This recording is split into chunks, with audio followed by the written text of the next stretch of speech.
Hi, welcome back to Dive Twang. I'm Dave.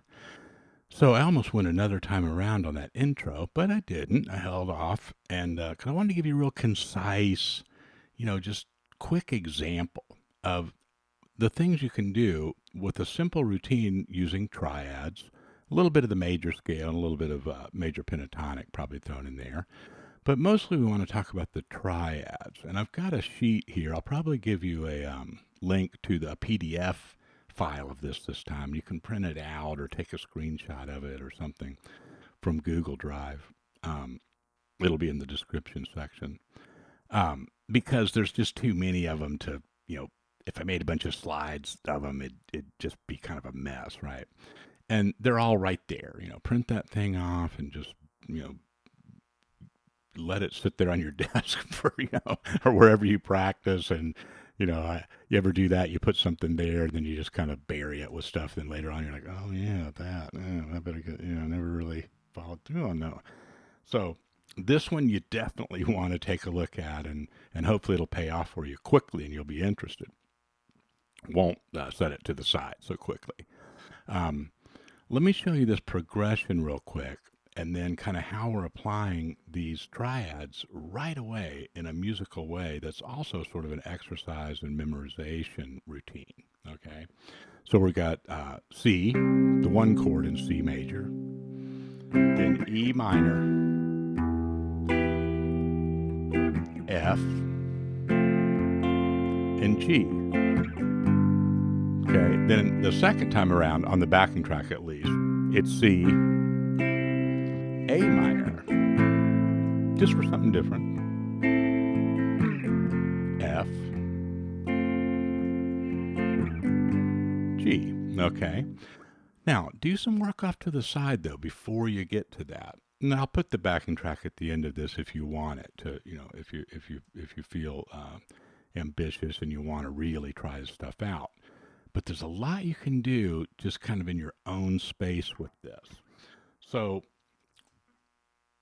on that sheet, each line, and you can see above the notation, the tab part, is the names of the chords, and see how they go in the order of the major scale of C major. Well, it's a harmonization of the major scale in triads. Okay, that's technically what those are. So, for example,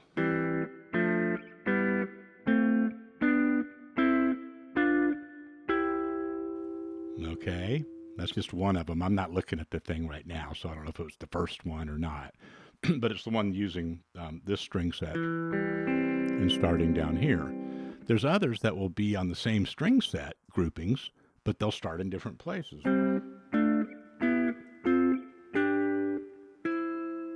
Right? So there's a lot. This is covering a lot of the neck, right? And sometimes you run out of neck up here, just come down and plug it back in down here. So you want to do some practicing and some exploration on your own with this, and just hopefully that, kind of, you can just go down different paths with it, all right? And I really encourage that. As far as getting it into, using it in songs and stuff right away, if you want to use this progression that I just showed you as a starting point, then you can do that by kind of taking it one chord at a time at first. So let's say I do just the C.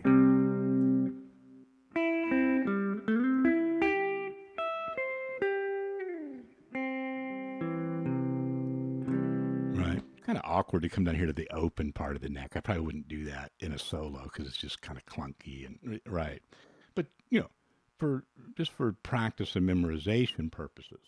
But see what I did? Just played that chord that I just looked for.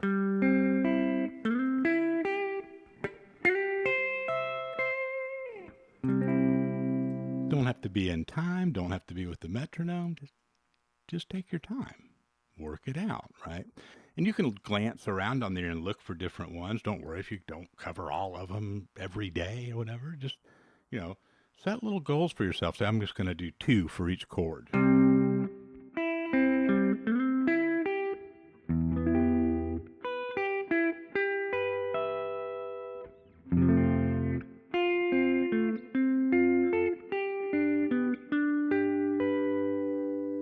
Right? I didn't play my basic chord statement for the G. I just went ahead and played a couple of the triad locations, right? Your ear follows the progression even though the chord's not there. That's a good thing. So you embrace that. So that's kind of it. I mean, what I just suggested to you is one of those, a weekend to learn, a lifetime to master things, right? You can do, an endless amount of playing using that method, just taking it's elaborating on it more and more, right? And then just to keep it interesting, warm up on that. Just kind of go through that sheet.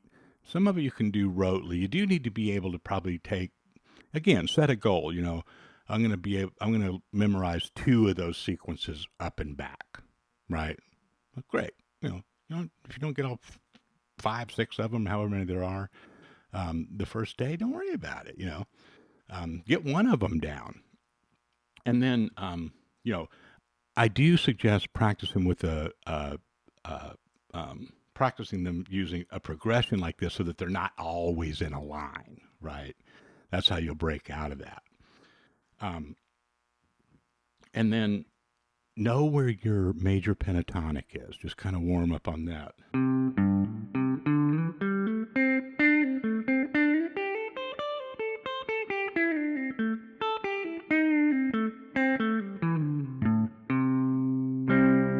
Right? Now, when you do get to the track, or if you plug this into other tunes and stuff, once you start seeing the connections with other keys and things, right?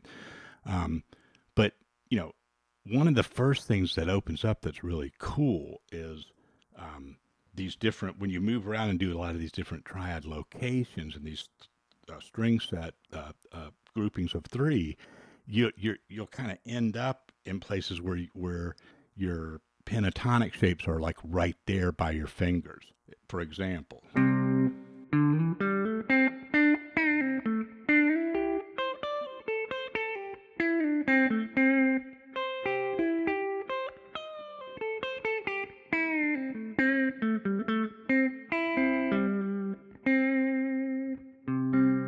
right?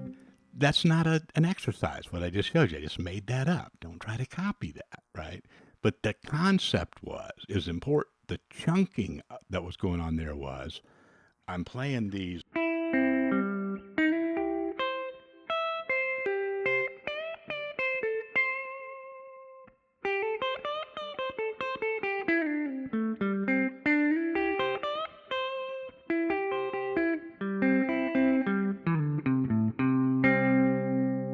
Okay. Now you can see where this is going. If you're really doing that with all these different chords and stuff, even if you're just doing a 3-chord song, you know,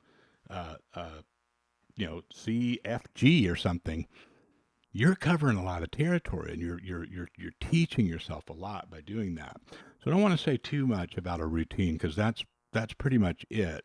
Probably did sprinkle some of the diatonic scale in there too. The